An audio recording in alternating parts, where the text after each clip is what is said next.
World Women's Forum, first time in Mongolia. Welcome to Mongolia, Ms. Wignaraja. Thank you. Pleasure to be here. How do you like our country? Oh, goodness. It's been 24 years since I was here last time. Oh, you were here? Yes. Okay. So this is such a pleasure to be back. Okay, so how would you assess the current state of gender equality on a global scale, as well as Mongolia, and what are the key challenges for making a meaningful process? Well, I was very inspired by the words of the President of Mongolia and our Deputy Secretary General, the President of Slovenia. There was a very common theme, and that is enough with the vision and the aspirations. It's time for action. Because if we just stay with the current pace of things globally, all of our gender targets on equity, equality, justice are just falling behind. So we've got to take much stronger accelerated actions, and it takes bold leadership to do this. You would think it's not difficult to say treat everyone equally. Every country, it's 50% or more are women. Why should they get paid less? Why should they have less opportunity for education and for jobs? Why is violence more meted out on girls and women? So it's just time to say stop with this and put in a lot of laws, policies, financial incentives, tax reforms to change the way women and girls are treated around the world. Mm-hmm. In your view, what are the main policies or strategies to enhance gender equality in every country, particularly in political representation and economic empowerment? Well, I'm very proud of what we're doing here in Mongolia.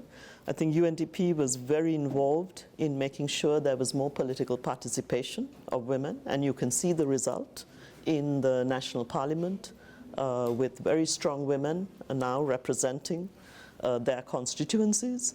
This is something we do and should continue doing across the world to get more women into the political process. Now, it's not enough that they're there, and they should be there also in the executive branch and in the judiciary, but also in private sector. You know, we don't have enough women CEOs. Including in Mongolia, but also in other parts of the world. And that, I think, starts much before, with really investing in girls' and women's education, but also boys' education and their awareness to make sure that boys and girls have an equal opportunity. Then, of course, the critical areas of making sure all our economic policies are fair, because in most places, women get paid less than men, right? In Mongolia, it's about 20% less for the same job. You know? This is even bigger, the gap, in other countries, including in Asia and the Pacific. So closing the wage gap is a big issue, and it should be done by law, right, for public and private sector. Then you have the whole issue of looking at economic policies, including tax and other reforms that support women businesses, incentives to invest in sectors that have more women's employment opportunities. But I think there's a big issue of governance.